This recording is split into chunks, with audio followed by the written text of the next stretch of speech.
Hello guys, welcome back to teacher talk. അപ്പോൾ നമ്മളിന്ന് 5th സ്റ്റാൻഡേർഡിലെ സോൾട്ട് ഇൻ ഹിസ് ഷൂസ് എന്ന യൂണിറ്റിലെ ചോദ്യങ്ങളാണ് ഡിസ്കസ് ചെയ്യുന്നത്. നിങ്ങളുടെ പേജിൽ താഴെയായിട്ട് ഓരോ സ്റ്റോറീൻ്റെ താഴെയായിട്ട് ക്വസ്റ്റ്യൻസ് കൊടുത്തതായിട്ട് കാണാൻ പറ്റും. First question, how did Mark become a problem to young Michael? അതായത് എങ്ങനെയായിരുന്നു മാർക്ക് മൈക്കിളിനൊരു പ്രോബ്ലമായിട്ട് മാറിയിരുന്നത്? Because Mark was taller than young Michael, Mark knocked the ball away from Michael, he making difficult for Michael to play. അതായത് മൈക്കിളിൻ്റെ കയ്യിൽ നിന്ന് ball തട്ടിപ്പറിച്ചു എന്നൊക്കെ നമ്മൾ പറഞ്ഞില്ലായിരുന്നു. മൈക്കിളിനേക്കാൾ ടോളാണ് മാർക്ക്, ആ ഒരു കാരണം കൊണ്ടാണ് ഡിഫിക്കൽട്ടായി മാറിയെന്നാണ് പറയുന്നത്. Next question, why did mama tell Michael to be patient and listen to her advice? എന്തുകൊണ്ടാണ് അമ്മ പറഞ്ഞത് മകനെ നീ ക്ഷമയോട് കൂടിയിട്ട് ഞാൻ പറയുന്നത് കേൾക്കണമെന്ന്? എന്തുകൊണ്ടാണ് പറഞ്ഞത്? Because mama was confident that Michael is talented and she can make him realise that. അത് എന്തുകൊണ്ടാണ് വെച്ചിട്ടുണ്ടെങ്കിൽ അമ്മയ്ക്കറിയാം തൻ്റെ മകൻ എന്താ നല്ലൊരു പ്ലെയറാണ്. സോ അതുകൊണ്ടാണ് അമ്മ അങ്ങനെ പറഞ്ഞിട്ടുണ്ടായിരുന്നത്. Next question, why did mama give Michael A Stern look? അതുകൊണ്ടാണ് അമ്മ അവനൊരു സ്റ്റേൺ ആയിട്ട് ഇങ്ങനെ നോക്കിയെന്ന് പറഞ്ഞില്ല. അത് എന്തുകൊണ്ടാണ്? Because Michael was not eating his food properly. ഭക്ഷണം മര്യാദയ്ക്ക് കഴിക്കാത്തതുകൊണ്ടാണ് അമ്മ അങ്ങനെ സ്റ്റേൺ ആയിട്ട് നോക്കിയിരുന്നത്. Mama sprinkled salt in Michael shoes. Why? എന്തുകൊണ്ടായിരുന്നു അമ്മ മൈക്കിളിൻ്റെ ഷൂല് സോൾട്ട് ഇട്ടിരുന്നത്? Because that mama sprinkled salt in Michael shoes in order to make him believe that it will help him to get taller. അതായത് വലുതാവും എന്നൊരു വിശ്വാസത്തിൽ, ഒരു മിത്തുള്ളത് കൊണ്ടാണ് എന്ത് ചെയ്തത്, അമ്മ ആ ഷൂസിൽ ഉപ്പ് വിതറിയിട്ടുണ്ടായിരുന്നത്. Next question, even though Michael continued his practice, he hadn't grown an inch. If you were Michael place, what would you do? ഇപ്പോൾ മൈക്കിള് സോൾട്ടൊന്നും ഇട്ടിട്ട് വളർന്നില്ല എങ്കിൽ നിങ്ങളാണ് ഈ സിറ്റുവേഷനിൽ നിങ്ങൾ എന്ത് ചെയ്യുമായിരുന്നു എന്നാണ് ചോദിച്ചത്. നിങ്ങളോടൊരു ചോദ്യമാണ്. If I were in Michael place, I would keep on practising and working hard. I might not make much progress but I don't give up. ഞാൻ എന്ത് ചെയ്യും, നല്ല രീതിയിൽ പ്രാക്ടീസ് ചെയ്യും, ഒരിക്കലും വിട്ടുകൊടുക്കാൻ തയ്യാറാവാത്ത രീതിയിൽ അങ്ങനെ തന്നെ മുന്നോട്ട് കൊണ്ടുപോകും എന്നാണ് പറയുന്നത്. Why did Michael stop going to park with his brothers? എന്തുകൊണ്ടാണ് മൈക്കിൾ പിന്നെ ബ്രദേഴ്സിൻ്റെ കൂടെ പാർക്കിൽ പോകാതിരുന്നത്?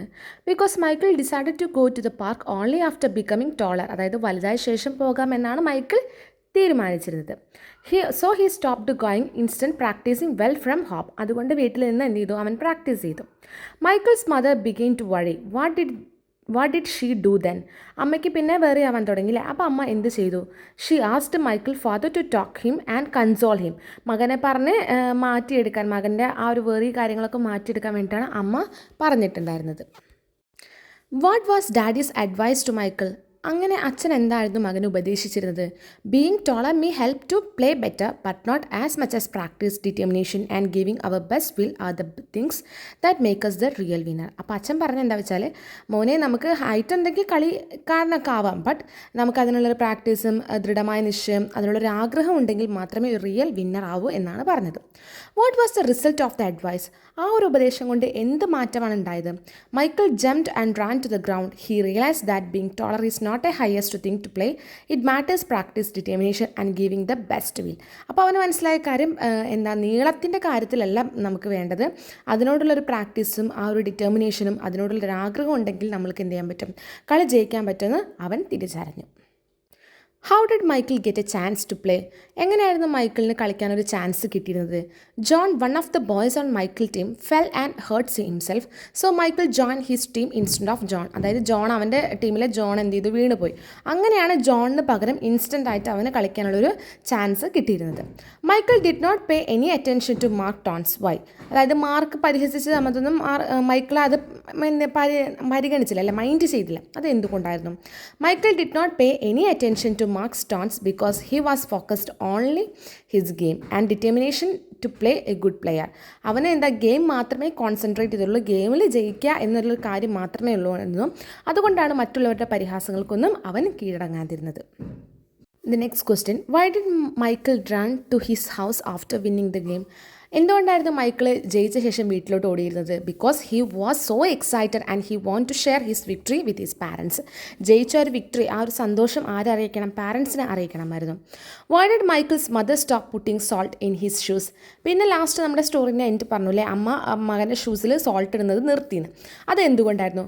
Because it was a myth, not real, and Michael understand that height does not matter in game, it only matter practice and determination. അതായത് അമ്മയ്ക്ക് അതൊരു മിത്തായിരുന്നു അല്ലേ, അത് പറഞ്ഞാൽ ഒരു അന്ധവിശ്വാസം പോലെ ഈ സോൾട്ട് ഇടാവുന്ന. പക്ഷേ അമ്മയ്ക്ക് മനസ്സിലായി ഹൈറ്റിലല്ല കാര്യം, എന്താണ് കളിക്കാനുള്ള ഒരു ഇത് കാരണമാണ് വേണ്ടത്. അപ്പം നമ്മുടെ മൈക്കിളിനും മനസ്സിലായി ഇതിനെന്താണ് കളിക്കാനുള്ളൊരു ഡിറ്റർമിനേഷനും ആ ഒരു പ്രാക്ടീസുമാണ് ഇതിന് വേണ്ട കാര്യം എന്ന് മനസ്സിലായി. സോ ഇത്രയാണ് നമ്മൾ ക്വസ്റ്റ്യൻസ്. ബാക്കി ആക്ടിവിറ്റീസ് ഞാൻ പാർട്ട് 2 ആയിട്ട് അപ്ലോഡ് ചെയ്യുന്നതാണ്. അപ്പോൾ വീഡിയോ ഇഷ്ടപ്പെട്ടിട്ടുണ്ടെങ്കിൽ ലൈക്ക് ചെയ്യാനും ഷെയർ ചെയ്യാനും സബ്സ്ക്രൈബ് ചെയ്യാനും നിങ്ങളുടെ സംശയങ്ങളും കാര്യങ്ങളും കമൻസിലൂടെ അറിയിക്കാനും മറക്കരുത്. Thanks for watching.